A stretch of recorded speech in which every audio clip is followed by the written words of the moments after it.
यो अचम्म देखियो आज। यो के हो यो? एकदम फास्ट दौडिरहेछ। पुरा बादलले घेरिएको छ वरिपरि। अरूतिर कहीँ केही छैन, यति मात्रै।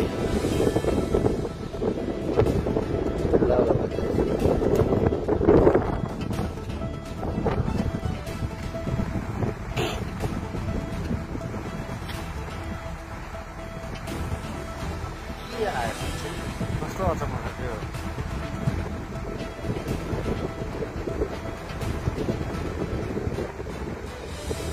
ल यो झापाबाट देखिएको यो अनौठो दृश्य हो। यो पुरै घेरिएको छ, अरूतिर केही छैन। अरूतिर यसरी आकाश चाहिँ एकदम शान्त छ। यो एउटा चिज के हो? यो एकदम सुपर फास्ट कुदिरहेछ। अहिले कति बजे भन्छ? अहिले 5:17 गयो। हामीले देखेको तपाईँको यो 10-15 मिनट भयो। सिक्किमतिरबाट यता नेपाल भित्रिँदैछ। यो